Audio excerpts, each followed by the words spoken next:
Que la paix et la grâce soient sur vous, au nom de Jésus-Christ. Amen. La prière. Alléluia. Nous avons dit beaucoup de choses sur la prière déjà. Enfin, nous avons dit quelques faits sur la prière. Voilà. Nous avons compris que la prière, c'est une autorisation, c'est un pouvoir légal que Dieu nous a donné, nous qui sommes sur la terre, les humains, les croyants, afin de permettre à Dieu d'intervenir en notre faveur, ici-bas. Amen. Jésus a parlé de ça dans l'enseignement du modèle de la prière qu'il a donné à ses disciples dans Matthieu 6. Vous voyez, notre Père qui est aux cieux, que ton nom soit sanctifié, que ton règne vienne, que ta volonté soit faite sur la terre. Nous avons compris clairement que le but de la prière, c'est de permettre à Dieu d'accomplir sa volonté sur la terre, comme elle est déjà accomplie au ciel. Mais comment il nous a donné cette autorisation? Alléluia. Il a donné cette autorisation à Jésus-Christ d'abord. Et c'était clairement écrit dans le psaume chapitre 2, à partir du verset 8. Le Seigneur dit, « Demande-moi et je te donnerai les nations pour héritage, les extrémités de la terre pour possession. Tu les briseras avec une verge de fer. » Et oui, tu les briseras avec une verge de fer. Tu les briseras comme le vase d'un potier. Amen. Donc ici dans ce psaume chapitre 2, Dieu parle, il annonce qu'il va donner aux hommes le pouvoir de lui faire appel, afin qu'il intervienne. Le pouvoir de la prière. Amen. Mais autrefois les gens priaient. Mais malgré leur prière, les problèmes persistaient. Amen. C'est comme les sacrifices d'animaux. Dieu avait institué les sacrifices d'animaux aux prêtres. Voilà, il a donné des instructions aux prêtres pour expier les péchés du peuple. Mais en réalité, le péché n'avait jamais été expié. Il fallait que Jésus-Christ vienne, car c'est lui l'agneau de Dieu qui ôte le péché du monde. En fait, tout ce que les prêtres faisaient, c'était juste des préfigurations, des illustrations du véritable sacrifice qui devait être opéré. Donc, en fait, quand les gens priaient autrefois, c'était juste une annonce de Christ qui viendrait établir comment on appelle ça, établir la prière. Parce qu'en réalité, la prière, la vraie prière, qui permet à Dieu d'intervenir, a commencé avec Jésus. Amen. La vraie prière. Oui, les gens priaient autrefois, mais ce n'était pas comme avec Jésus, en fait. Les interventions de Dieu étaient limitées.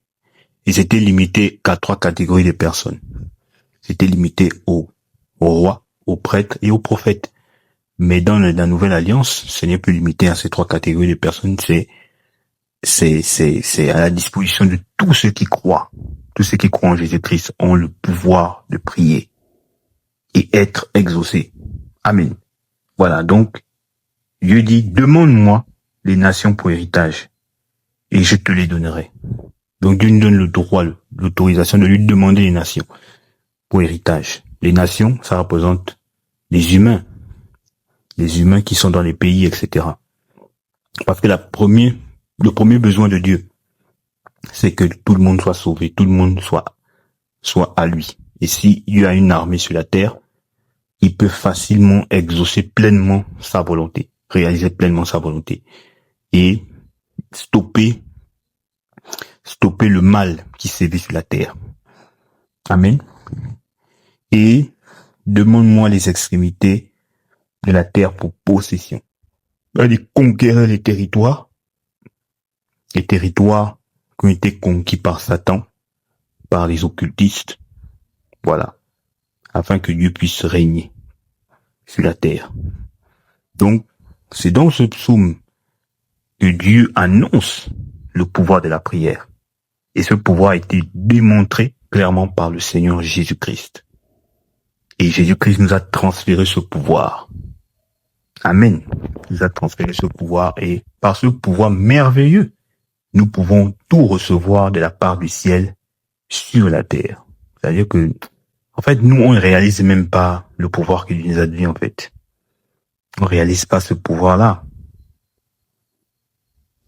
on est devenus des chrétiens, des religieux, des gens qui vont dans les églises taper les mains, louer. Bon, vous savez, lorsque Goliath intimidait Israël, qu'est-ce qu'il faisait pendant que Goliath était en train de les insulter, ils étaient en train de taper les mains, ils étaient en train de louer Dieu, mais Goliath continuait à les insulter, continuait à les mépriser, à les intimider. Mais il a fallu que David vienne avec l'onction renverser Goliath. Donc, c'est ça. Taper les mains dans les églises, louer, ça ne produit rien. Il faut avoir la conscience de ce pouvoir qui est la prière. Amen. La prière permet à Dieu d'agir à travers nous. C'est clair. Si vous ne comprenez pas ça, vous allez toujours prier comme des religieux et vous n'aurez jamais de résultat. Vous allez vous faire croire à vous-même que tout va bien parce que vous avez prié. Mais la réalité vous rattrape. La réalité vous fait comprendre que, voilà, les choses ne changent pas. La vraie prière apporte des changements, des résultats à la dimension de Dieu, des résultats surnaturels. Ah oui, c'est ça, des résultats surnaturels. C'est pas des choses qu'on peut attribuer à l'homme. Voilà. Quelqu'un a besoin de 5000 francs. Tu vas demander à ton frère, 5000 te donne 5000 francs. Tu vas dire, ouais, Dieu, merci. Ouais, ok, Dieu, merci. Mais c'est pas Dieu qui t'a donné, c'est ton frère. Mais si tu as demandé à Dieu 5000 francs, il y a personne autour de toi pour te donner ça. Et tu marches dans la rue, et tu vois 5000 par terre. Tu es sûr que c'est Dieu qui t'a donné ça. Parce que Dieu n'est pas passé par un homme pour te donner ça, c'est un miracle. La prière produit des miracles. Parce que la prière fait appel au surnaturel, donc au miraculeux. Parce que le miraculeux, c'est la marque de Dieu. Le miracle, c'est la marque de Dieu. C'est la marque qui distingue Dieu. Dieu se distingue par les miracles. Parce que c'est ce que les hommes peuvent faire. Tout l'honneur leur revient. Mais Dieu se distingue par des miracles. Parce que le miracle identifie Dieu. On sait que là, c'est pas un homme qui a pu faire ça, c'est Dieu. Et Jésus l'a dit. Il dit que j'ai fait des œuvres que aucun homme n'a fait. Comme pour dire que si je peux faire ces œuvres-là, c'est que ce n'est pas moi, en fait, l'homme, mais c'est Dieu qui le fait. Voilà. Donc la prière libère les manifestations surnaturelles de Dieu dans nos vies. Est-ce que vous voyez? C'est ça. La prière libère des manifestations de Dieu surnaturelles. Et ces manifestations viennent des cieux, viennent du monde spirituel pour le monde naturel. Amen. Donc il faut être calibré sur la fréquence de Dieu pour pouvoir bénéficier de ces interventions surnaturelles et miraculeuses.